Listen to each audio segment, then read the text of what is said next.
Wassalatu wassalamu ala Rasulillah wa ala alihi wa sahbihi wa man tabi'a hudah wa la hawla wa la quwwata illa billah. Jamaah salat Isya dan salat tarawih insyaallah yang semoga senantiasa dirahmati Allah SWT. Alhamdulillah, kita bersyukur pada Allah SWT masih diberikan banyak kenikmatan, nikmat iman dan Islam, nikmat sehat, sehingga kita bisa menjalankan ketaatan beribadah pada Allah SWT. Shalawat dan salam semoga senantiasa dilimpahkan pada junjungan kita Nabi Muhammad sallallahu alaihi wasallam. Jemaah sekalian, di dalam kehidupan dunia ini ada orang yang berbuat dengan semaunya sendiri, ada orang yang berbuat dengan mengikuti aturan. Sebagaimana kita sebagai orang muslim, kita mengikuti aturan yang ada dalam Islam. Sebaliknya, ada orang yang non-muslim, orang kafir, mereka tidak mau hidup dengan aturan-aturan. Sebagaimana dijelaskan oleh sabda Nabi, ad-dunya sijnul mu'min wa jannatul kafir. Dunia ini adalah penjara bagi orang beriman dan surga bagi orang kafir. Artinya apa?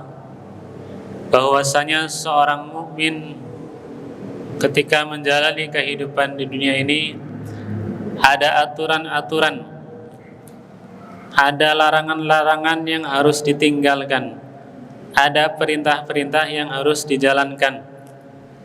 Ibaratnya seorang berada dalam penjara, tidak bisa bergerak bebas.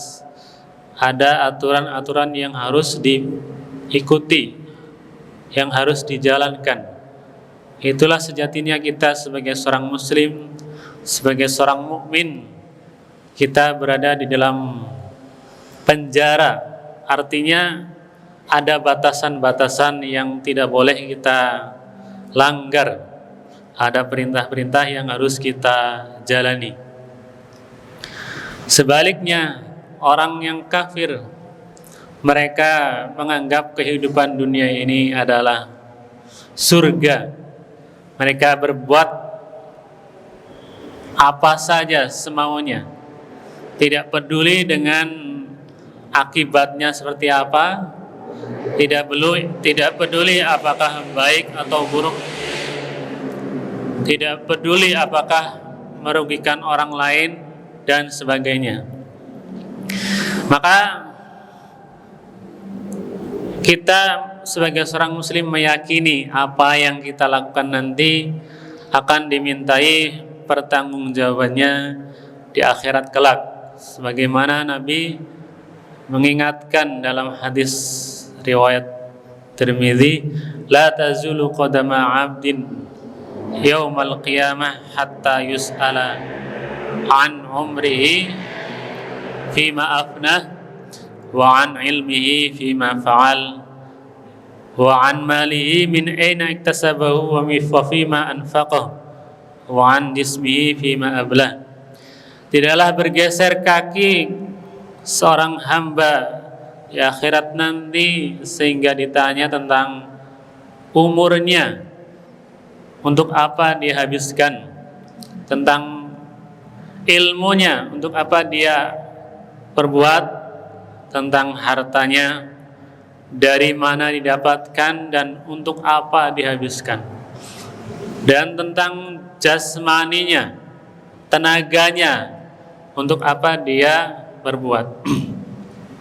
Jamaah sekalian, inilah 4 hal yang kelak nanti akan ditanya di akhirat. Yang pertama tentang umurnya, untuk apa kita habiskan.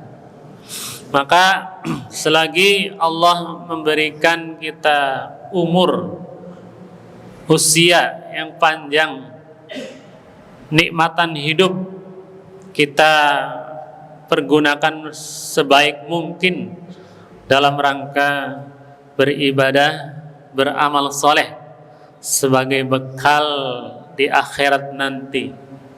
Jangan sampai umur kita ini disia-siakan.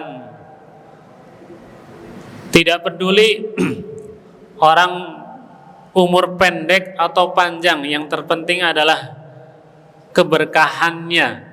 Bagaimana seseorang itu menggunakan umurnya untuk beribadah dan beramal saleh.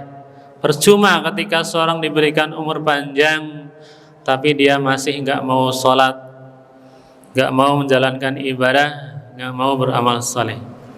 Maka ini satu hal, umur akan ditanya untuk apa dihabiskan. Yang kedua tentang ilmunya, untuk apa dia perbuat, apakah ilmunya diamalkan atau tidak diamalkan, atau dipergunakan untuk hal yang baik atau sebaliknya untuk hal yang buruk. Ya. Terkadang zaman sekarang ini orang melakukan kejahatan adalah orang-orang yang pintar, orang yang punya ilmu. Ya, maka itulah ilmu yang tidak bermanfaat. Sebagaimana Nabi juga mengajarkan pada kita doa, Allahumma inni a'udzubika min ilmin la yanfa'. Ya Allah, aku berlindung padamu dari ilmu yang tidak bermanfaat. Yang ketiga tentang harta, akan ditanya dua hal, dari mana dan untuk apa. Karena zaman sekarang ini masih banyak orang yang tidak peduli dari mana uangnya didapatkan, tidak mempedulikan apakah halal atau haram. Yang penting bisa makan, yang penting dapat uang, yang penting senang, ya. Tidak mempedulikan halal dan haramnya.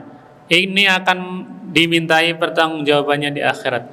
Kemudian setelah mendapatkan harta, uang, akan ditanya untuk apa uangnya dipakai. Apakah untuk sarana ibadah, apakah untuk sedekah, infak, untuk membantu orang lain, untuk berbagi, atau sebaliknya untuk hal yang sia-sia, untuk dosa dan maksiat, naudzubillah. Kemudian yang terakhir tentang jasmaninya, tenaganya, untuk apa dia habiskan. Capeknya itu untuk sholat tarawih, untuk sholat malam, untuk baca Quran, untuk ibadah, amal soleh, atau sebaliknya, capeknya untuk muter-muter kemana nggak tahu, capeknya nongkrong, capeknya untuk hura-hura, capeknya untuk hal yang maksiat, naudzubillah, akan ditanya. Beruntunglah kita, insya Allah selama ini capeknya kita ini dalam rangka ibadah, dalam rangka amal soleh. Semoga capeknya kita ini benar-benar mendapatkan pahala dan ridho dari Allah Subhanahu wa Ta'ala. Demikian, semoga bermanfaat. Mohon maaf bila ada kekurangannya, dan saya mohon izin tidak mengikuti salat tarawih. Saya ada tugas di Masjid UMP, jadi ada salat tarawih malam nanti. Ini pegawai UMP lagi sedang iktikaf. Demikian. Assalamualaikum warahmatullahi wabarakatuh.